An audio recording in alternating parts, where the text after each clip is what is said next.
नमस्कार दोस्तों, ये डिक्टेशन 80 शब्द प्रति मिनट का होगा, जो कि 400 शब्दों का रहेगा। 5 मिनट तक बोला जाएगा। 10 सेकंड बाद स्टार्ट किया जाएगा।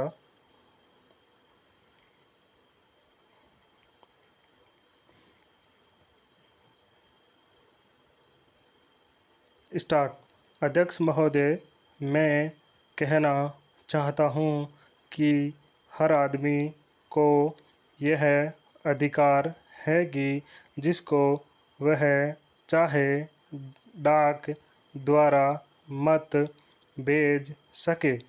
ऐसा तो नहीं है कि सभी मत किसी एक अधिकारी के सामने ही इकट्ठा करके भेजे जाते हैं। जहाँ तक इस बिल का संबंध है, वह ठीक है।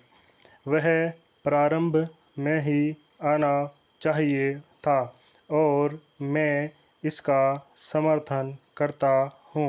मैं इस सदन के माननीय सदस्यों से भी निवेदन करता हूँ कि इस बिल को पास कर दिया जाए। खेती में उन्नति न होने का कारण क्या है?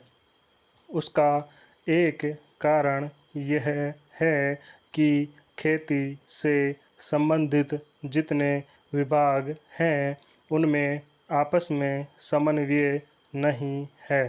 खेती के लिए अच्छी खाद की आवश्यकता है, पानी की आवश्यकता है, औजारों की आवश्यकता है और धन की आवश्यकता है।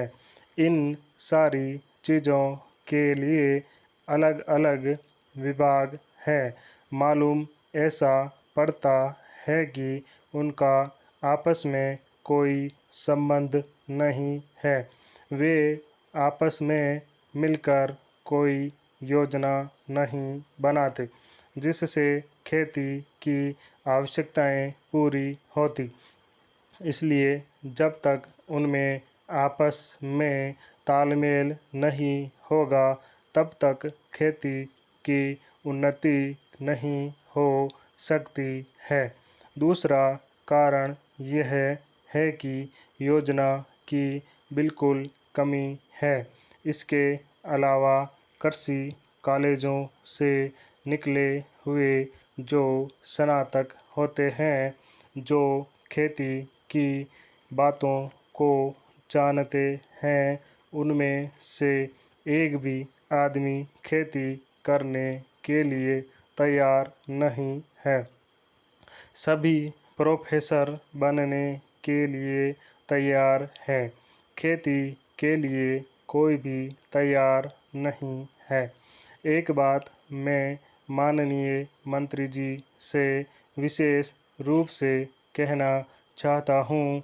अधिक उपज न होने का एक कारण यह है कि जो खेत में काम करते हैं, वे उसके मालिक नहीं हैं।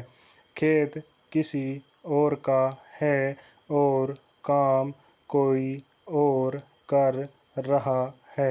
इसलिए मेरा कहना यह है कि किसानों में जब तक यह भावना पैदा नहीं होगी कि यह मेरी भूमि है, तब तक अधिक उपज नहीं हो सकती है।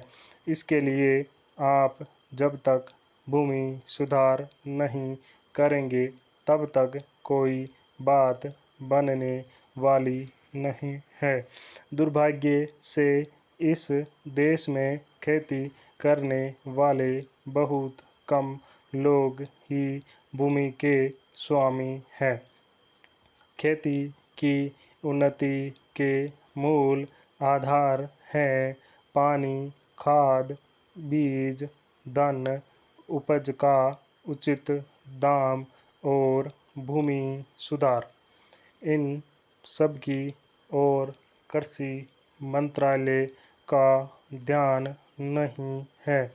सरकार को प्रत्येक खेत को पानी और हर आदमी को काम देना सुनिश्चित करना चाहिए।